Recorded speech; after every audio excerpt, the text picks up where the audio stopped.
Hello guys, welcome back to my YouTube channel Hindi guide by Rukhsar. आज मैं आप सभी को अंधेर नगरी नाटक पढ़ाने जा रही हूँ, जो कि लिखा गया है भारतेंदु हरीशचंद्र जी के द्वारा, जो कि हमारे इग्नू के MHD 4 के पाठ्यक्रम में सम्मिलित है। उम्मीद करती हूँ आप सभी को ये नाटक पसंद आएगा। अंधेर नगरी में इस नाटक को 6 भागों में विभाजित किया गया है। तो हम पहला दृश्य देखते हैं। भाई प्रांत। महंत जी दो चेलों के साथ गाते हुए आते हैं। महंत, बच्चा नारायण दास, ये नगर तो दूर से बड़ा सुंदर दिखाई पड़ता है।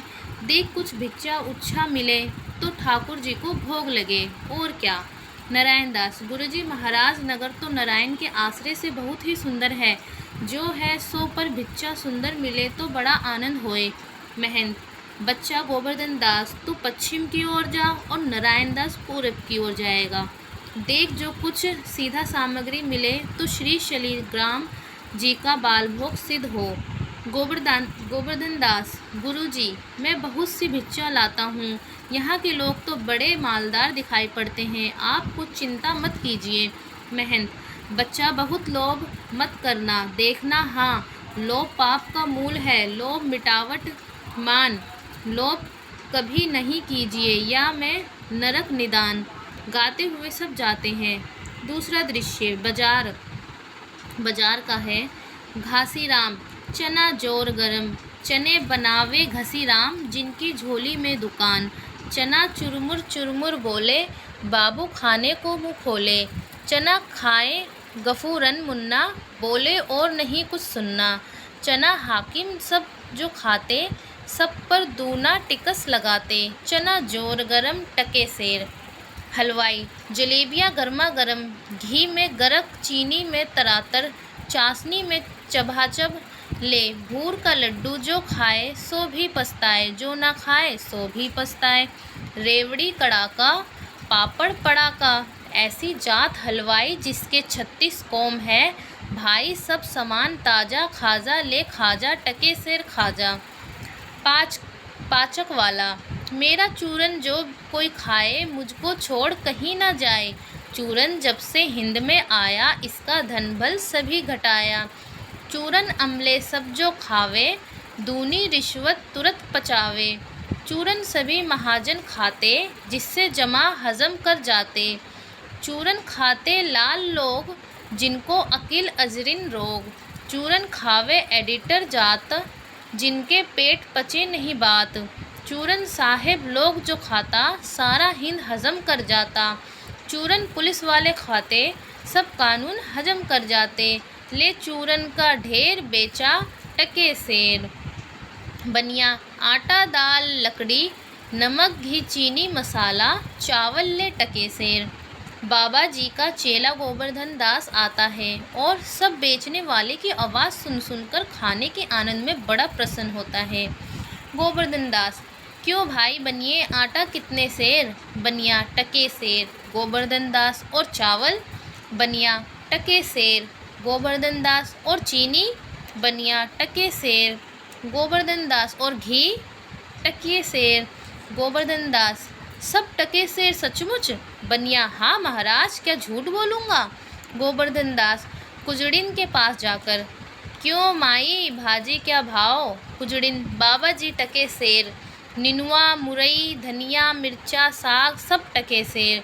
गोवर्धन दास, सब भाजी टके सेर? वाह वाह, बड़ा आनंद है, यहाँ सभी चीज़ टके सेर। हलवाई के पास जाकर, क्यों भाई हलवाई, मिठाई कितने सेर? हलवाई, बाबा जी लड्डुआ, जलेबी, गुलाब जामुन, खाजा, सब टके सेर।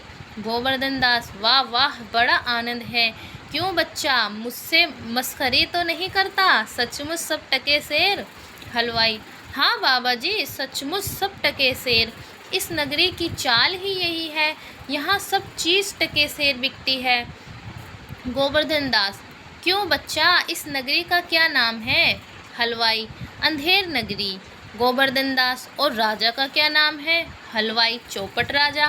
गोवर्धन दास, वाह वाह, अंधेर नगरी, चौपट राजा, टके सेर भाजी, टके सेर खाजा, यही गाता है और आनंद से बगल बजाता है।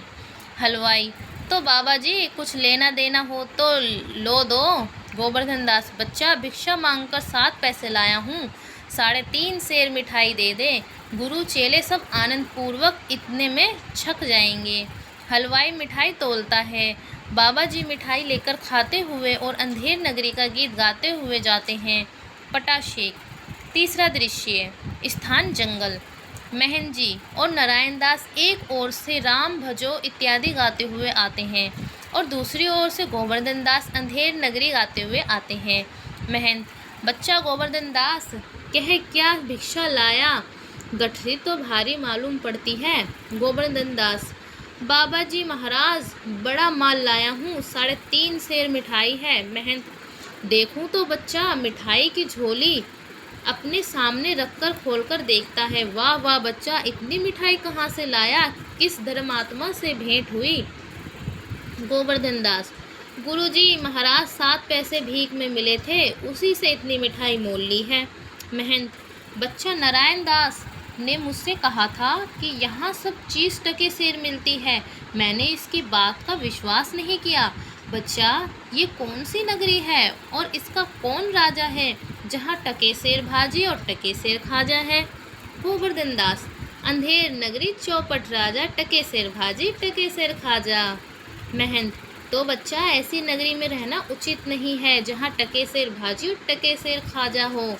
सो बच्चा चलो यहाँ से, ऐसी अंधेर नगरी में 1000 मन मिठाई मुफ्त की मिले तो किस काम की, यहाँ एक क्षण रहना नहीं। गोवर्धन दास, गुरुजी ऐसा तो संसार भर में कोई देश ही नहीं है, 2 पैसा पास रहने में ही मज़े से पेट भरता है। मैं तो इस नगरी को छोड़कर नहीं जाऊंगा और जगह दिन भर मांगो तो भी पेट नहीं भरता, बाजे बाजे दिन उपास करना पड़ता है, सो मैं तो यहीं रहूँगा। महंत, देख बच्चा पीछे पछताएगा। गोवर्धन दास, आपकी कृपा से कोई दुख ना होगा, मैं तो यही कहता हूँ कि आप भी यहीं रहिए। महंत, मैं तो इस नगरी में अब एक क्षण भी नहीं रहूँगा, देख मेरी बात मान, नहीं पीछे पछताएगा। मैं तो जाता हूँ, पर इतना कह देता हूँ कि कभी संकट पड़े तो हमारा स्मरण करना। गोवर्धन दास, प्रणाम गुरुजी, मैं आपका नित्य ही स्मरण करूँगा। मैं तो फिर भी कहता हूँ कि आप भी यहीं रहिए। महन जी नारायण दास के साथ जाते हैं। गोवर्धन दास बैठकर मिठाई खाता है। पटाशेप। चौथा दृश्य, स्थान राजसभा। राजा, मंत्री और नौकर लोग यथास्थान स्थित हैं। नौकर एक सुराही में से एक गिलास में शराब उंडेल कर देता है।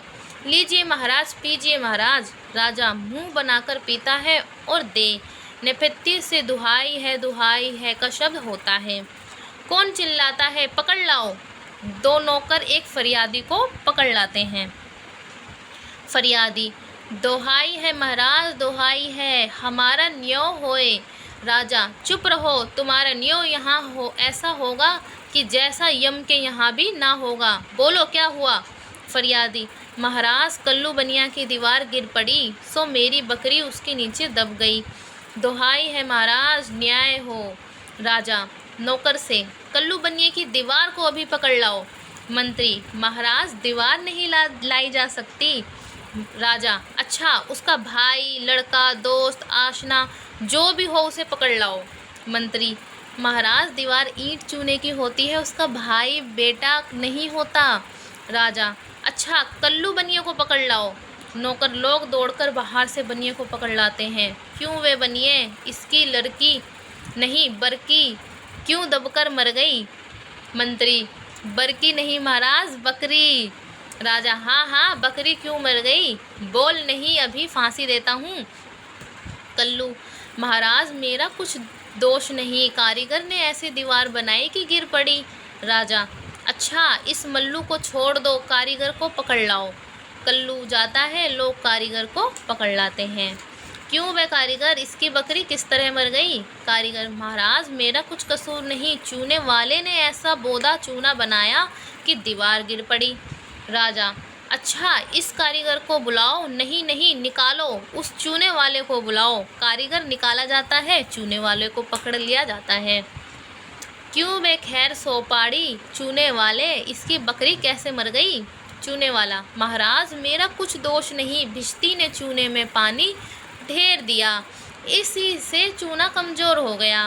राजा, अच्छा चुन्नी लाल को निकालो, भिश्ती को पकड़ो। चूने वाला निकाला जाता है, भिश्ती लाया जाता है। क्यों बे भिश्ती, गंगा जमुना की किश्ती, इतना पानी क्यों दिया कि इसकी बकरी गिर पड़ी और दीवार दब गई। भिश्ती, महाराज गुलाम का कोई कसूर नहीं, कसाई ने मशक इतनी बड़ी बनाई कि उसमें पानी ज़्यादा आ गया। राजा, अच्छा कसाई को लाओ, भिश्ती निकालो।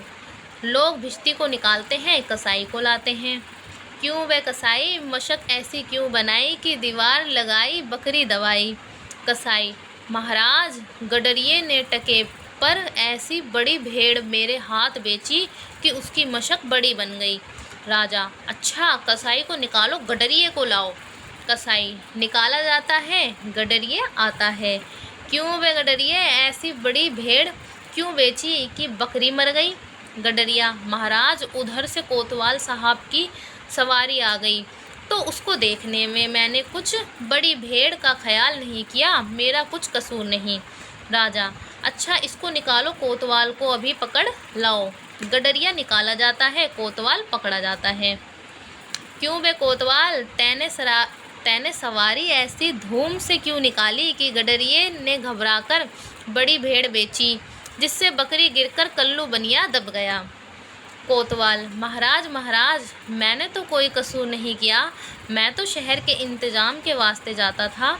मंत्री, आप ही आप, यह तो बड़ा गजब हुआ, ऐसा ना हो कि यह बेवकूफ़ इस बात पर सारे नगर को फूंक दे या फांसी दे दो।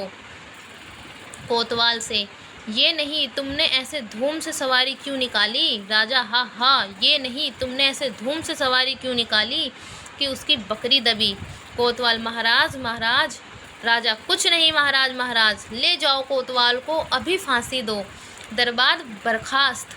लोग एक तरफ कोतवाल को पकड़कर ले जाते हैं और दूसरी ओर से मंत्री को पकड़कर राजा जाते हैं। पटाशेप। पांचवा दृश्य स्थान अरण्य।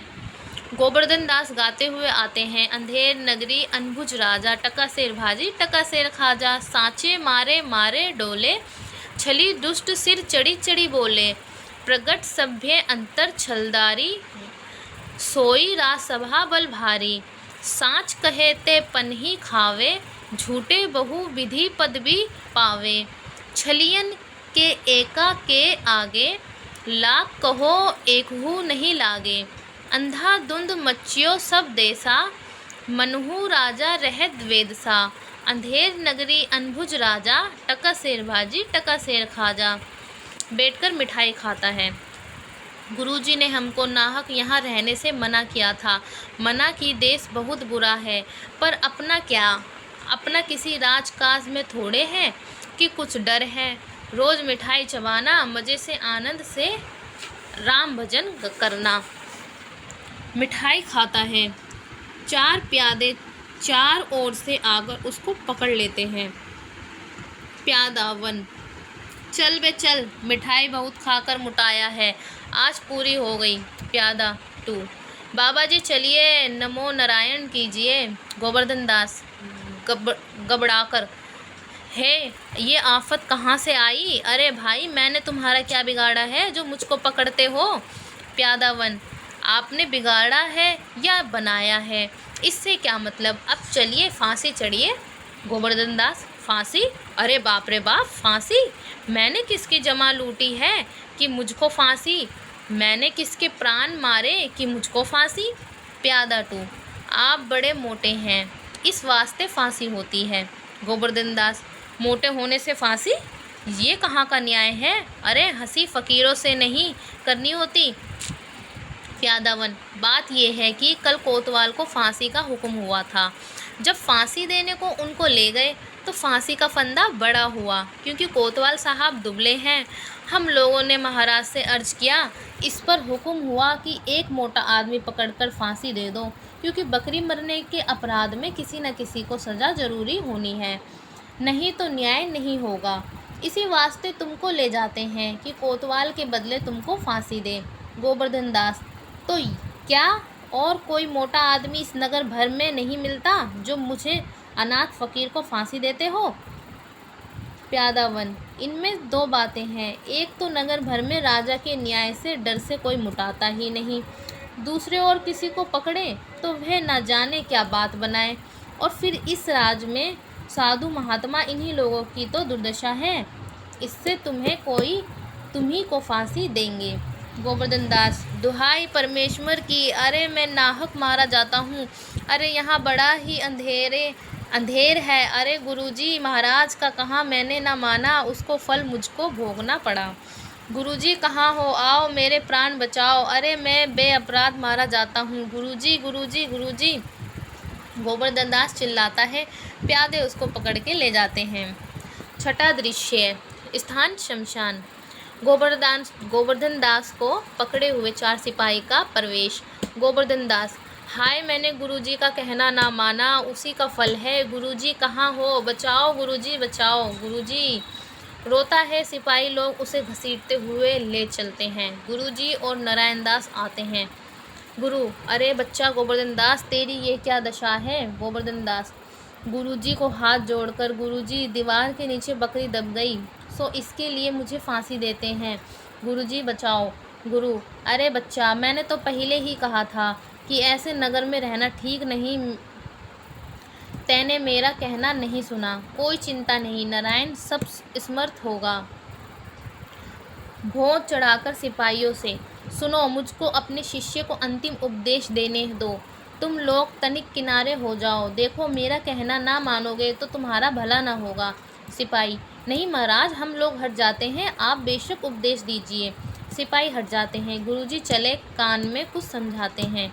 गोवर्धन दास प्रगट, तब तो गुरुजी हम फांसी चढ़ेंगे। महंत, नहीं बच्चा, मुझको चढ़ने दे। गोवर्धन दास, नहीं गुरुजी हम चढ़ेंगे। महंत, नहीं बच्चा, मुझको चढ़ने दे। गोवर्धन दास, नहीं गुरुजी हम फांसी चढ़ेंगे। नहीं बच्चा, हम इतना समझाया नहीं मानता, हम बूढ़े हैं, हमको जाने दे। गोवर्धन दास, स्वर्ग जाने में बूढ़ा जवान क्या, आप तो सिद्ध हैं, आपको गति अगति से क्या, मैं फांसी चढ़ूँगा। इसी प्रकार दोनों हुज्जत करते हैं। सिपाही लोग चकित होते हैं। सिपाही, भाई ये क्या माजरा है, कुछ समझ में नहीं पड़ता। सिपाही 2, हम भी नहीं समझ सकते कि यह कैसी गड़बड़ है। राजा मंत्री कोतवाल आते हैं। राजा, ये क्या गोलमाल है? सिपाही 1, महाराज चेला कहता है कि मैं फांसी पढ़ूंगा, गुरु कहता है मैं पढ़ूंगा, कुछ मालूम ही नहीं पड़ता कि क्या बात है। राजा गुरु से, बाबा जी बोलो, काहे आप फांसी चढ़ते हैं? महंत, राजा इस समय ऐसी साइत है कि जो मरेगा सीधा बैकुंठ जाएगा। बैकुंठ माने स्वर्ग। मंत्री, जब तो हम ही फांसी चढ़ेंगे। गोवर्धन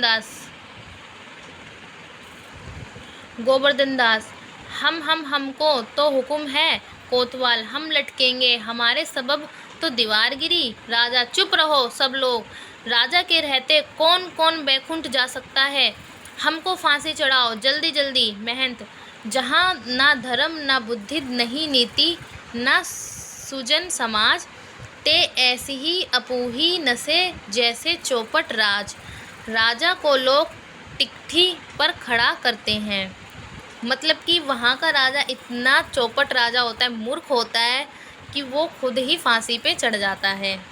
इसी से के चलते हुए हमारा जो नाटक है अंधेर नगरी समाप्त होता है। उम्मीद करती हूँ आप सभी को पसंद आएगा। प्लीज़ पसंद आए तो मेरी वीडियो को लाइक करें और चैनल को सब्सक्राइब करें।